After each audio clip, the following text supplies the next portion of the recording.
Bonjour, donc je m'appelle Fabien Robert, j'ai 24 ans, je suis adjoint au maire à Bordeaux, chargé d'un quartier, le quartier Nansouty, Saint-Michel, Saint-Genès, le 5e quartier de Bordeaux, puis je suis également conseiller à la communauté urbaine.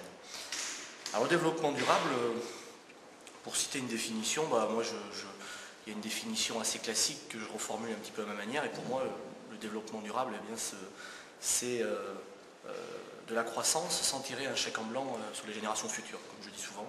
Alors on dit aussi sans hypothéquer l'avenir de nos enfants et l'avenir de notre planète.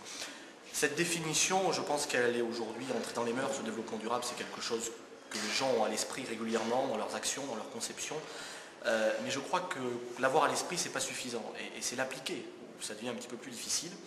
Et moi, ce à quoi j'essaie de m'attacher quotidiennement, c'est plutôt à essayer d'expliquer à mes concitoyens, aux gens que je croise dans ma délégation, qu'est-ce que cela signifie quotidiennement. Je suis par exemple très réfractaire au grand discours qui consiste à faire du porte-à-porte, à arriver à dire aux gens la planète se réchauffe, c'est plus possible, il faut arrêter. Une fois qu'on a dit ça, on leur dit il va y avoir 4 degrés de plus en 50 ans, les gens très bien, ok, et pour eux c'est terminé, on n'en parle plus, et ça ne les touche pas en fait. Et je crois que c'est là-dessus aujourd'hui qu'on a à réfléchir, c'est sur quelle manière on va sensibiliser les gens.